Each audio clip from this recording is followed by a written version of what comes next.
মাদবর সাহেব আঙ্গুরটা বিচার করে দেন, আমি আর এর ভাত খাম না। আমি আর কথা বেরে এরা রাখবো না। আমার তো নষ্ট করে আলাইছে। তুমিও ভাত খাবা না, ও রাখবো না। হয় গোলামের মুখে বাসা বেলা না। এবার বিচার তো মেলা করে দিছি।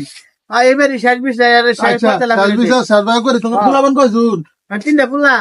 তিনটা ফুলা। হ্যাঁ আচ্ছা শোনো, একটা বিচার করে দেই। আচ্ছা, কোন? পেড়া শুইছে পালছে, ওরা দুটা ফুলা দিয়ে দেই, তোমার একটা ফুলা দিয়ে দেই। না এটা আমি কোনো লাগে মানবো না। আমার দুই ডর এরা। না না আমি কষ্ট করে খাওয়াই। ও কিন্তু কষ্ট করে তোমার খাওয়াইছে, কামাই করে খাওয়া, ওরা দুটা ফুলা দিয়ে দেই। ও নিবার ভাই নাই, ওজন খোলা হয়তো না। আমি ওজন খোলাইছি, আমার দুইটা দিয়ে লাগবো মাদবর সাহেব। আচ্ছা তুমি দুটা নিবা, এটা নিবা না? আমি রাখবো না, আমি তুমি এটা নিবা না? না আমি এটা নিব না, আমার দুইটা দিয়ে আমি লাগবো। এটা ফয়সালা করে দিয়েছি। মাতবর মানুষ আইসা, বিচার সুখ আজকে করে দিমু। করে দিন। বিচার আর সুইতাছি না। হয় একবার ফয়সালা করে দিবা। তোমার কই দেই মায়া, তুমি করো, তুমি এই ফুলাটার নু আর এড়া 1.5 বছর থাও, 1.5 বছর থাকি আর এটা ফুলা নেও, এই তাহলে 4টা ফুলা হবো। হ্যাঁ। তুমি দুটো নিবা, ও দুটো নিবো, তাহলে আর তুমি বিচার মানুষের করো না তো না। হুমুন্দি যাও তোমরা, যাই আর একটা ফুলাবানের ব্যবস্থা করো গা, যাও। আচ্ছা, আমি কথা মানলাম মাদবর সাহেব। যাও যাও যাও।